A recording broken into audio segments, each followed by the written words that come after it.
Hello everyone, yes this is Sovin sir. बहुत बहुत स्वागत है आपका इस बहुत ही खूबसूरत से लेक्चर में। चलिए शुरू करते हैं। जो हमारा आयनिक इक्विलिब्रिया है इसका लास्ट कंटेंट, बहुत सारे स्टूडेंट्स बोल रहे हैं सर इसका अंतिम लेक्चर में क्या होने वाला है। तो भाई सॉल्युबिलिटी जो हमने कंसेप्ट सीखा होगा थोड़ा बहुत या नहीं सीखा है, तो आज के लेक्चर में सॉल्युबिलिटी और सॉल्युबिलिटी प्रोडक्ट इस पर हमारा पूरा फोकस रहेगा। बहुत मजा आने वाला है। चलिए शुरू करते हैं आज के इस बहुत प्यारे से कंटेंट को। चैप्टर का नाम है आयनिक इक्विलिब्रिया और इस चैप्टर में आज हम सीखने वाले हैं कि एक्चुअल में सॉल्युबिलिटी इक्विलिब्रिया जो होते हैं उसके अंदर सॉल्युबिलिटी प्रोडक्ट किसको बोलते हैं। ध्यान से देखना जरा कि ये सॉल्युबिलिटी प्रोडक्ट हम किसे बोलते हैं। पहले मैं आपको समझाना चाहूंगा कि एग्जैक्टली ये है क्या। जब मैं सॉल्युबिलिटी प्रोडक्ट की बात करता हूं,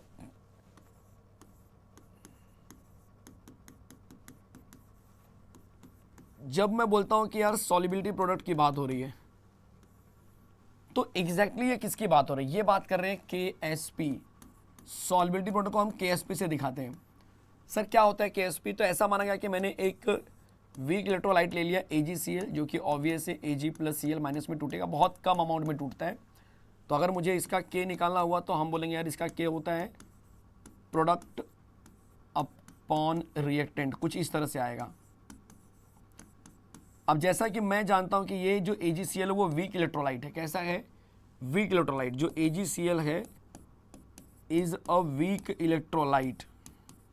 ये अपने आप में एक वीक इलेक्ट्रोलाइट है, जिस वजह से इसकी जगह पे वीक इलेक्ट्रोलाइट है तो इसकी जगह पे क्या आ गया बच्चा? K- ले लिया मैंने। सर ये K- क्यों लिया? क्योंकि वीक इलेक्ट्रोलाइट बच्चा टूटता नहीं है, रिमेन कांस्टेंट। आप स्पेसिफाई कर सकते हैं कि भाई AgCl is a weak electrolyte so it remain constant. ये टूटता नहीं है, इट रिमेन्स कांस्टेंट। और इस कांस्टेंट को मैंने K- से दिखा दिया। अब मैं ऊपर पुटअप कर लेता हूं तो मुझे मिल जाएगा K = Ag + Cl- और यहां पर आ गया K-। सर अब होगा क्या? इन दोनों को क्रॉस मल्टीप्लाई कर दो तो ये बन जाएगा K × K- = Ag + Cl-। Sir क्या करेंगे? देखो यहाँ पर ये जो दिख रहा है ना आपका K × K-, इसको अब हम ले लेंगे KSP। क्या ले लेंगे? KSP ले लेंगे। तो ये बन जाएगा Ag + ये बन जाएगा Cl-। बोलो ये बात समझ में आ रही है? तो ये मेरा हो गया कंप्लीट आंसर कि भाई KSP = Ag + Cl-। इसी को बोलते हैं सॉल्युबिलिटी प्रोडक्ट। मतलब कभी भी किसी भी सॉल्ट का अगर आपको प्रोडक्ट निकालना है तो उसके आयन को देखना है, उसके आयन के कॉन्सेंट्रेशन को ही बोलेंगे सॉल्युबिलिटी प्रोडक्ट। यही चीज आपको यहाँ पर स्पेसिफाई की गई कि suppose some powder of sparingly soluble salt आपने लिया AgCl is put into the water and stirred vigorously, a very small amount of AgCl dissolve in water. जैसे कि हम जानते हैं बहुत कम मात्रा में ये क्या होता है बच्चा? AgCl टूटता है। तो जब AgCl टूटेगा तो वो किस तरह से टूटता होगा? तो AgCl को जब हम तोड़ेंगे तो ऑब्वियस सी बात है कि Ag + Cl- के रूप में टूटेगा। ठीक है, तो बताओ कि इसका जो डिसोसिएशन कांस्टेंट है वो क्या बन जाएगा? The dissociation constant is given as the dissociation constant is given as, specify कर दो कि जो K होगा वो मेरा प्रोडक्ट अपॉन रिएक्टेंट के बराबर होने लगेगा। प्रोडक्ट अपॉन रिएक्टेंट के बराबर हो जाएगा। Since AgCl is a weak electrolyte, क्योंकि ये पूरी तरह से अगर आप इसको ऑब्जर्व करेंगे तो ये आयन नहीं बनाता है। ठीक है, hence it remains constant, hence it remains constant, टूटता कम है मतलब। तो उस केसेस में जो AgCl का टोटल अमाउंट होगा वो कांस्टेंट जैसा बिहेव करेगा। तो मुझे नया चीज़ क्या मिल गया? K = जो Ag+ है Cl- है अपॉन K- है। इन दोनों को मैं क्रॉस मल्टीप्लाई करूंगा, मुझे आंसर मिल जाएगा। क्या आंसर मिलेगा जरा देख लो। तो यहां पर ये कुछ ऐसा आंसर मिलने वाला है। देखो अब ऐसे केसेस में क्या मिल गया मुझे कि यार K × K- = Ag + Cl-। अब K × K- को हमने बोल दिया KSP। क्या बोला हमने? KSP बोल दिया। तो मुझे फाइनली आंसर क्या मिल गया? कुछ इस तरह से मिल जाएगा कि KSP का फॉर्मूला ऐसा हो गया। नीचे स्पेसिफाई कर दो वेयर KSP जो है सही मायने में K इंटू के डैश होगा which is equal to solubility product, which is equal to solubility product. Picture clear हुआ एकदम? कोई ऐसा है जो कंफ्यूज हो रहा है? एकदम पिक्चर क्लियर होनी चाहिए, सबसे इंपॉर्टेंट चीज़ कैसे हो रहा है, क्या हो रहा है। तो हम क्या बोलेंगे सर, सॉल्युबिलिटी प्रोडक्ट अगर मुझे डेफिनेशन लिखना हुआ तो मैं कैसे लिखूंगा? देखो सॉल्युबिलिटी प्रोडक्ट जो है ना, अगर आपने ऑब्जर्व किया होगा तो आपने बोला सर आयन का कॉन्सेंट्रेशन ले रहे हैं, साथ में अगर उसके ऊपर कोई पावर होगा तो वो भी हम यूज करेंगे, प्रोवाइडेड वो पावर हमारा आयन से निकलना चाहिए या फिर कोएफिशिएंट से निकलना चाहिए। The product of equilibrium concentration, product मतलब multiplication, the product of equilibrium concentration of a constituents ion raise to the power which is with respect to coefficient. सही बात है। जैसे एग्जांपल के लिए अगर मैं एग्जांपल ले लेता हूं, मैंने आपको बोला कि BaCl2 का सॉल्युबिलिटी प्रोडक्ट निकालो, तो इसको आप तोड़ेंगे तो क्या बन जाएगा, Ba2 प्लस और Cl1 माइनस 2 से मल्टीप्लाई कर दो। अब इसका KSP क्या बनेगा, तो इस हिसाब से बोलेंगे कि Ba2 प्लस है, पावर कुछ नहीं होगा, Cl1 माइनस है लेकिन पावर 2 हो जाएगा, बिकॉज ये कोएफिशिएंट यूज करना पड़ेगा। बस यहाँ पर यही हमारा सॉल्युबिलिटी प्रोडक्ट है। अब जरा पढ़ो, प्रोडक्ट का मतलब मल्टीप्लिकेशन, मतलब इनके बीच में जो मल्टीप्लिकेशन का साइन है इस तरह से जो दिखता नहीं है। The product of equilibrium constant concentration of a constituents ion raise to the power which is equal to stoichiometric coefficient in the balance chemical equation. चलेगा? तो ये दोनों इक्वेशन किसके लिए होते हैं? जनरली इक्विलिब्रियम के लिए हम लेते हैं। ये जो भी रिलेशन हम यूज करते हैं ना, ये किसके लिए लेते हैं बच्चा? इक्विलिब्रियम के लिए लेते हैं। ये बात भी अपने जहन में बिठा लेना। हालांकि अभी एक कंसेप्ट आएगा आपको IP करके, उसमें आपको पता चलेगा, ठीक है, कि इक्विलिब्रियम कब पहुंचते हैं, प्रेसिपिटेट कब होता है, बट यहाँ तक आपको मालूम होना चाहिए। कैसे सॉल्व करते हैं समझ में आएगा सबको? चलिए अगला जो टॉपिक निकल रहा है आपके लिए, जैसे मैंने बोला था मोलार सॉल्युबिलिटी क्या होता है। तो मोलार सॉल्युबिलिटी जो है ना बच्चा, सिंपल अगर बोलो तो सॉल्युबिलिटी का डेफिनेशन बताना है। क्या बोलना है कि कोई भी सैचुरेटेड सोल्यूशन बनाने के लिए, 1 लीटर सैचुरेटेड सोल्यूशन बनाना जाए तो उसके लिए जो भी number of moles of compound use होगा, डिसॉल्व होगा, उसी को बोलेंगे हम लोग molar solubility. The number of moles of a compound that dissolve to give 1 litre saturated solution. खत्म। 1 लीटर सैचुरेटेड सोल्यूशन बनाने के लिए कितना सॉल्यूट हमने ऐड किया है, उसी को बोलेंगे मोलार सॉल्युबिलिटी। फॉर्मूला हो जाएगा सॉल्युबिलिटी इन ग्राम पर लीटर अपन मोलार मास इन ग्राम पर मोल। तो ग्राम का नाम कटेगा, आंसर आएगा मोल पर लीटर। ठीक है, सिंपल एकदम। Relation between solubility and solubility product बड़ा इंटरेस्टिंग कंसेप्ट होता है, बहुत मजेदार होता है। क्या है सर? ये एकदम धमाका कंसेप्ट है, मतलब आपको मजा आएगा देख के, क्योंकि ये एक ऐसा कंसेप्ट होता है अपने आप में जो काफी ज्यादा ईजी होता है। बहुत सारे बच्चे इसको एंजॉय करते हैं कि सर ये टॉपिक आना चाहिए, कुछ भी हो जाए ये टॉपिक आना चाहिए। ठीक है, हम एक सॉल्ट लेने वाले, consider a salt, consider a salt. क्या है वो सॉल्ट? तो हम बोलेंगे सर हमने एक सॉल्ट कंसीडर किया है, BA करके सॉल्ट है, अब BXAY करके लिया है। ठीक है, ये हमने आपको बताया भी था ऑस्टवाल्ड डाइल्यूशन लॉ में, जैसे हमने HAV एसिड लिया था, BOH को V के बेस लेते हैं, वैसे उन दोनों से मिलने वाले सॉल्ट को BA बोलते हैं, लेकिन BXAY लिया है।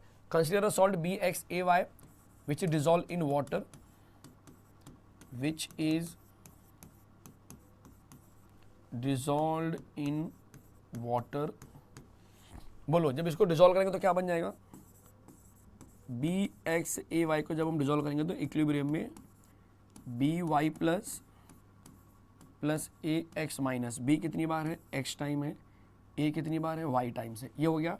अब हम बोलेंगे इसका जो डिसोसिएशन कांस्टेंट होगा, ठीक है, आराम से कर सकते हैं हम लोग। तो अगर मैं इसका डिसोसिएशन कांस्टेंट को ऑब्जर्व करूं कि भाई इसका जो डिसोसिएशन कांस्टेंट है वो क्या होने वाला है। अच्छा, डिसोसिएशन कांस्टेंट से पहले KSP निकालते हैं। पहले आपको KSP तो पता होगा ना, the solubility product, the solubility product is given as, the solubility product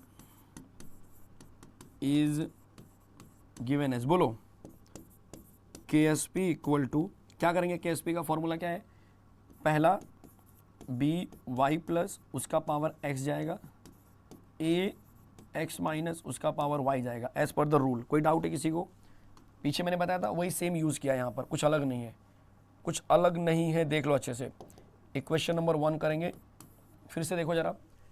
एक सॉल्ट कंसीडर किया BXAY, जिसको हमने डिसॉल्व किया पानी में, तो तोड़ने के बाद ऐसा दिखेगा।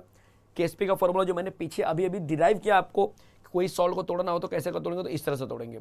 अब हम कंसीडर करने वाले हैं, जो कि हम जानते भी हैं कि हम जो चीज आयन में बन जाती है, जो चीज़ आयन में बन जाती है, लेट ये पूरा का पूरा सॉल्ट है लेकिन ये आयन बन चुका है, मतलब ये सॉल्युबल हो चुका है, तो उस सॉल्युबल को हम बोलेंगे सॉल्युबिलिटी, मतलब उस आयन को हम बोलेंगे सॉल्युबिलिटी। तो सही मायने में आप बोलेंगे कि बी वाई प्लस जो है ना वो एक्चुअल में सॉल्युबिलिटी हो चुका है, और वैसे ही ए एक्स माइनस भी क्या हो चुका है, पूरा का पूरा सॉल्युबिलिटी दिखा रहा है, एस दिखा रहा है।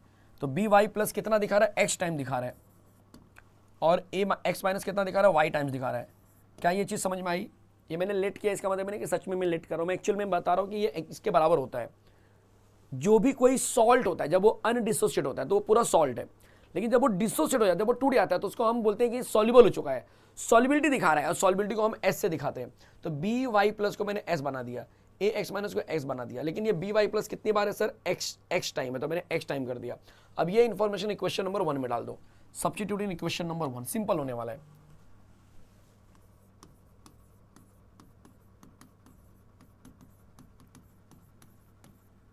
सब्स्टिट्यूट इन इक्वेशन नंबर 1, तो सर क्या बन जाएगा, सब्स्टिट्यूट करने पे ये बन जाएगा K S P equal to X into S, और उसका पावर आ जाएगा एक्स। चेक कर लो एक बार, चेक करो सही बात है क्या, पावर एक्स से कुछ और है, पावर एक्स है।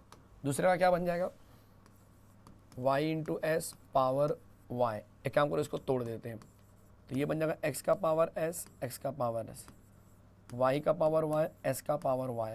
सॉल्व करने पे क्या मिल गया, एक्स का पावर एक्स, वाई का पावर वाई, एस का power X plus Y. Picture clear हो रही है एकदम, मतलब ऐसा लग रहा है भाई वाह क्या बात है, क्या बात है। रुको जरा, कोई डाउट? ये हो गया मेरे लिए के एस पी, और इसी तरह से ये मेरा प्रॉपर रिलेशन आ गया बच्चा। इसके ऊपर क्वेश्चन बहुत सारे बनते हैं, ठीक है, इसके ऊपर क्वेश्चन बनते हैं जो आपको बेसिक सॉल्व करके दिखाने होंगे, कि कोई भी सॉल्ट दे दिया, उसका एक्स और वाई का वैल्यू निकालो और उसको सब्स्टिट्यूट करो, एस का वैल्यू दिया होगा, के एस पी दिया होगा, आपको सॉल्व करके मिल जाएगा आंसर, चलेगा। तो ये मेरा रिलेशन हो गया। क्वेश्चन क्या था, रिलेशन बिटवीन सॉल्युबिलिटी। सॉल्युबिलिटी का मतलब क्या होता है सर, देखो सॉल्युबिलिटी मतलब क्या है, सॉल्युबिलिटी का मतलब है एस, और सॉल्युबिलिटी प्रोडक्ट का मतलब है के एस पी, इसका मतलब है के एस पी। आया समझ में? कोई कंफ्यूजन कहीं पर भी? तो ये जो एक बहुत बढ़िया क्वेश्चन था बच्चा वो यहाँ पे खत्म हुआ। चलो इसके रिलेटेड में कुछ न्यूमेरिकल जैसा थोड़ा सा ले लेता हूँ, थोड़ा समझाने के लिए। जैसे कि एग्जाम में आ गया, एग्जाम्पल पर्पज में आपको दिखा रहा हूँ कि जैसे आ गया AlOH थ्राइस, और बोला गया कि इसका KSP और S का जो रिलेशन है उसके बेस पे इसको लिखो, तो कैसे लिखेंगे? तो आज के बाद एकदम ध्यान से देखना क्या बता रहा हूँ मैं। सबसे पहले AlOH थ्राइस को तोड़ना सीखो, कैसे टूटेगा। Al 3 प्लस के रूप में टूट गया, OH 1 माइनस के रूप में 3 टाइम्स। जो Al का नंबर होगा ना बच्चा, यहाँ पे जो नंबर होगा उसको x बोलते हैं, और यहाँ पे जो नंबर होगा उसको y बोलते हैं। याद रखा अच्छे से। तो मेरे इस हिसाब से क्या मिल गया, x equal to 1, y equal to 3 मिल गया। अब फॉर्मूला क्या है sir, KSP equal to x का पावर x है, y का पावर y है, s का पावर x प्लस y है, मतलब 1 का पावर 1, 3 का पावर 3 और s का पावर 1 प्लस 3।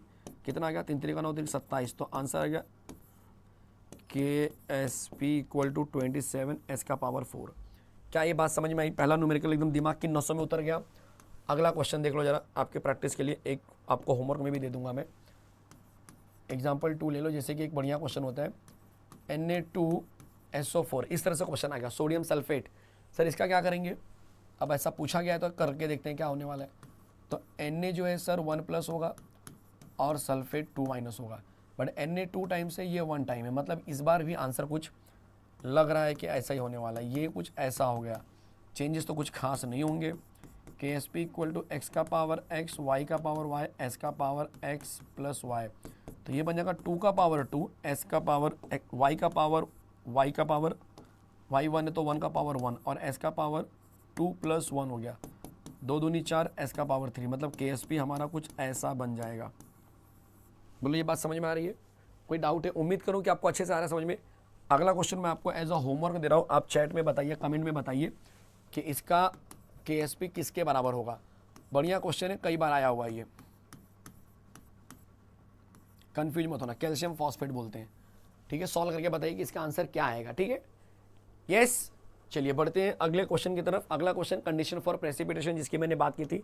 तो बहुत सारे बच्चे कंफ्यूज कि सर ये प्रेसिपिटेशन नया टर्म क्या आ गया। तो बच्चा इसमें समझना पड़ेगा आपको आयोनिक प्रोडक्ट आईपी, आईपी जो होता है ना वो सेम आपका कहीं ना कहीं बोल सकते हैं कि जो केएसपी होता है सॉल्युबिलिटी प्रोडक्ट होता है उसके बराबर ही होता है। बस फर्क इतना है कि आईपी जो है ना विदाउट इक्विलिब्रियम है और केएसपी विथ इक्विलिब्रियम, इतना ही फर्क है। देखो जरा आप पढ़ेंगे तो अच्छे समझ में आएगा आपको। Ionic product of electrolyte is defined as the same way as the solubility product. The only difference is that ionic product expression contain concentration of ion under any condition, किसी भी कंडीशन पे एप्लीकेबल है। Whereas expression of KSP जो होगा contains only equilibrium, तो ये equilibrium होता है KSP, इसलिए डबल एरो लगाना जरूरी था। ठीक है, अब ये तीन कंडीशन है जो आपको याद रखना है एमसीक्यू पर्पस के लिए, 1 मार्क के लिए। जब ये दोनों इक्वल होंगे, आईपी और केएसपी जब इक्वल होंगे बच्चा, तब याद रखना है कि ये आपका क्या हो रहा है बच्चा, उस समय आपका सॉल्युबिलिटी इक्विलिब्रियम में पहुंच जाएंगे ये लोग। जब आईपी बड़ा होगा तब ये प्रेसिपिटेट बनाएगा, precipitation of compound will occur. और जब केएसपी बड़ा हो जाएगा तब उस समय प्रेसिपिटेशन विल नॉट अकर। ये तीन कंडीशन समझना है। इक्वल पे इक्विलिब्रियम, जब केएसपी आपका छोटा होगा, आईपी बड़ा होगा, आईपी बड़ा होगा तो प्रेसिपिटेट बनेगा। पी मतलब प्रेसिपिटेट समझने का, ठीक है। और एसपी बन गया तो नॉट प्रेसिपिटेट। ये तीन कंडीशन याद रखना। अब इसके बाद आता है सर कॉमन आयन इफेक्ट। क्या होता है कॉमन आयन इफेक्ट? चलो जरा समझाता हूं पहले आपको मैं, लॉजिकल चीजें जरा समझो। कॉमन आयन इफेक्ट क्या होता है? जैसे कि मेरे पास एक वीक एसिड मैंने ये ले लिया, इक्विलिब्रियम में ये धीरे धीरे टूटेगा, बहुत धीरे धीरे टूटेगा, ये इस तरह से टूटेगा। और दूसरा मैंने एक स्ट्रॉन्ग इलेक्ट्रोलाइट मैंने ये ले लिया, अब ये ऐसा बनाएगा। अब ये एक ही बीकर में मैंने डाल दिया दोनों को, एक ही बीकर में मैंने दोनों को डाल दिया है। तब ऐसे केस में क्या होगा कि ये जो रिएक्शन है बहुत स्लो मोड में होगा, बिकॉज ये वीक इलेक्ट्रोलाइट है जिसको होने के लिए बहुत टाइम जाएगा, टूटने के लिए बहुत टाइम जाएगा। तो ये इस तरह से रिएक्शन तो हो ही नहीं सकता है, मतलब ये लेफ्ट से राइट ही होगा, राइट से लेफ्ट तो हो ही नहीं सकता, बिकॉज जितनी अमाउंट इसकी रहेगी यहां तक पहुंचने में बहुत दिन लगेंगे। इसलिए ये रिएक्शन से ये रिएक्शन ही होगा, यहां से यहां नहीं हो सकता। जैसे ये 5 लीटर है तो ये हार्डली इस समय 0.00001 लीटर होगा, बहुत कम होगा, धीरे धीरे टूट रहा है तो बहुत टाइम जाएगा। लेकिन उसी सोल्यूशन के अंदर ये CH3CONO ये स्ट्रॉन्ग इलेक्ट्रोलाइट माना जाता है और ये स्ट्रॉन्ग इलेक्ट्रोलाइट पूरा का पूरा टूट जाएगा। तो ये देखो इन दोनों में ना ये चीज़ कॉमन दिख रही है और इस कॉमन की वजह से ये रिएक्शन आपका होने लगेगा। तो जरा ध्यान देना, इसको क्या बोलेंगे वीक इलेक्ट्रोलाइट, ये क्या बोलेंगे स्ट्रॉन्ग। तो हम क्या बोलेंगे कॉमन आयन इफेक्ट में क्या होता है, due to presence of strong electrolyte weak electrolyte जो है कि सप्रेस हो जाता है। सप्रेस मतलब इसका बिहेवियर बदल जाता है और अपना रिएक्शन ये दिखाने लगता है, उल्टा दिखाने लगता है। कुछ गया दिमाग में, थोड़ा ठंडे दिमाग से जरा पढ़ना। कॉमन आयन इफेक्ट क्या होता है बच्चा? तो common ion effect states that ionization of weak electrolyte is suppressed, ऊपर वाले को सप्रेस कर दिया गया, किसकी वजह से, in presence of strong electrolyte. ऐसा क्यों हुआ? बिकॉज दोनों में कुछ तो कॉमन आयन मिला, कॉमन आयन इन वीक इलेक्ट्रोलाइट। आया समझ में? इसी को बोलते हैं कॉमन आयन इफेक्ट। और इसी के साथ ये जो चैप्टर है इंपॉर्टेंट क्वेश्चन के हिसाब से बच्चा खत्म हो चुका है। क्लास 12 का चैप्टर नंबर 3 भी यहाँ पे खत्म हो चुका है। अगले सेशन में हम थर्मोडायनामिक्स लेकर आएंगे। जिन बच्चों को इंतजार था कि सर थर्मो कब आएगा कब आएगा कब आएगा, जी हाँ, कल से थर्मो स्टार्ट होने वाला है, बहुत मजा आएगी। थर्मो चैप्टर में भी इंपॉर्टेंट क्वेश्चन कराऊंगा और बहुत जबरदस्त तरीके से होने वाला है, एकदम बेसिक से एडवांस तक के कंसेप्ट, बवाल मचेगा। ठीक है, मिलते हैं ऐसे खूबसूरत से सेशन में, तब तक के लिए जय हिंद, जय हिंद, जय महाराष्ट्र।